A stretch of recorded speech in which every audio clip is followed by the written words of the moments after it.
All right, so this video is for any do-it-yourselfer or ultralight backpacker types, or anyone who wants a very lightweight hammock. And I've been making a lot of outdoor gear recently for my family and for myself, both with the sewing machine and without. It's been fun and rewarding, and it checks a lot of boxes for me in terms of creativity and learning a new skill and saving money and customizing things for my own purpose. And I thought I'd share a few tips and tricks that I've learned. So I've been ordering my stuff from Ripstop by the Roll and stuff from Dutchware. Both of them are really good resources, I would say. And I've been getting for hammocks this 1 ounce Hyper D stuff. 3 yards costs you 18 bucks. So I've been making several for my family. And basically I am 6 foot tall. I'm been sleeping in hammocks now for almost 15 years. And this hammock is 104 inches long, which is enough for me. And 3 yards will get you 108 inches, so it may be enough for you if you're 6 foot or less. Or if you're a little concerned about it, you could always get 4 yards, and it'll cost you an extra $6, and it'll add a little bit of weight. But this 104-inch hammock weighs 4.8 ounces, so extremely light. And this one, I hemmed on the edges, and I sewed a channel at the end for this to slip through, but you don't have to do that. And if you want to do that, that's fine, but you don't have to. So when you order your fabric, they will have cut it for you. And the width is fixed. And so the width is not anything that they cut. Now this is what it looks like along the length of the hammock. This is the width. And you can see that it's not a pretty edge, but it doesn't unravel either. I slept on a hammock with an open edge like this several nights and used it for a few weeks, and the edges never started to unravel. And if they did, you can just use a lighter and you can burn the edge a little bit. On the edge here, sometimes depending on who cuts it at the company, it seems like it's a little more frayed than others. But again, you can easily solve that just by running a lighter down the length of it. Now, a gathered end hammock is just a rectangle. There's no special shape in the majority of them. I don't know of any that have a special shape, although I don't want to be comprehensive on that claim. So I'll just say that I don't know of any like that. But a gathered end hammock is just that. The ends are gathered. Now, there's two reliable ways that I know of attaching a rope to the gathered end of the hammock that I would consider safe and reliable and that I would sleep on throughout the night without having any issues. The first is probably the one that looks more secure and is probably better for most people.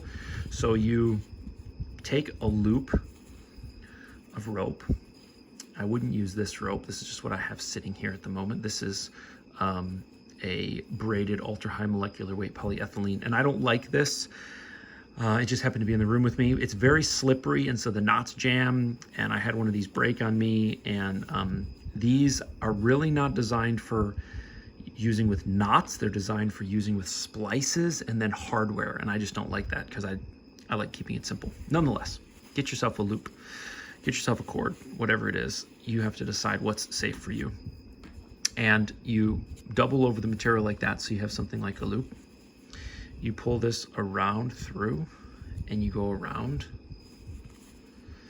And then on your way back, you go through underneath like that. And then you go through. And as you cinch all of that up nice and tight, which I'm not going to do on camera because I'm already bad at editing, it'll basically end with something that looks like this. And you have this nice loop that you can connect a carabiner to, or you can, use some sort of a bend. You can tie a bowline to that and run your cord to the tree or whatever you want to do. And how much you leave here is going to be dependent on how slippery the material is. In this case, this material is very slippery and very thin, and how slippery your cord is. So what I would do is leave it longer than you think you should.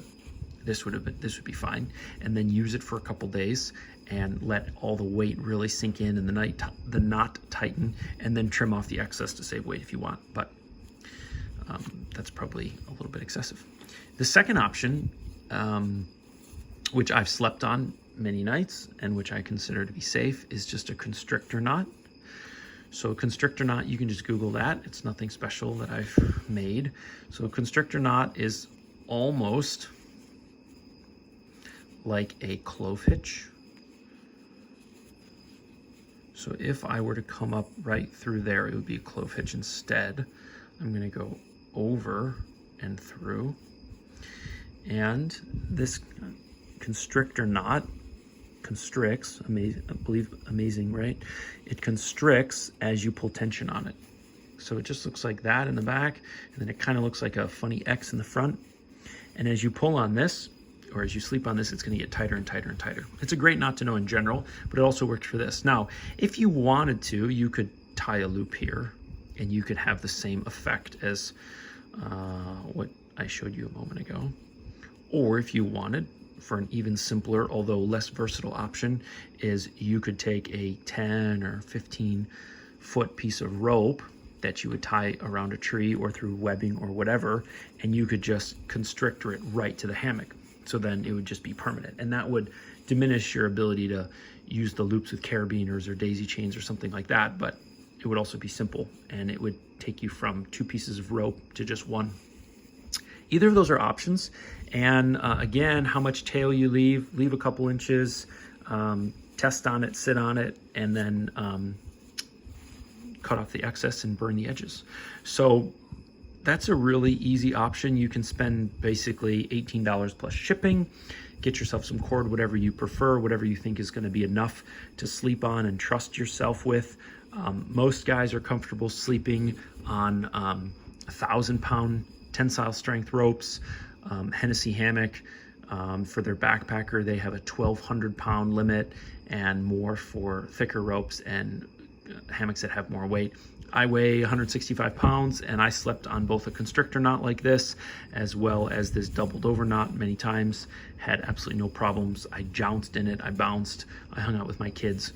So yeah, for 18 bucks and almost no skills and no sewing machine, you can have a 108-inch hammock that should be enough for a 6-foot person, and it only weighs 4.8 ounces when done for the hammock, plus you have to have your ropes, but 4.8 ounces is basically less than almost anything you're gonna find on the internet for sale. You certainly won't find it for $18.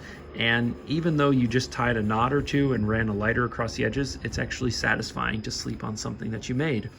And if that begins to interest you and you think that that's fun, then you can get yourself a cheap sewing machine. This stuff is easy to sew on in terms of having a cheap sewing machine because it's so thin. You don't need anything heavy duty. It's slippery, which is kind of a pain, but you don't need an expensive sewing machine to do it. So anyway, I hope that helps somebody and you find that interesting. If not, I get it. Give me a thumbs down so that I know. And instead, go check out dutchwear.com or Rip Stop by the Roll, or go check out Dutchwear's YouTube channel. It's not so entertaining, but it is educational. All right, folks, take care.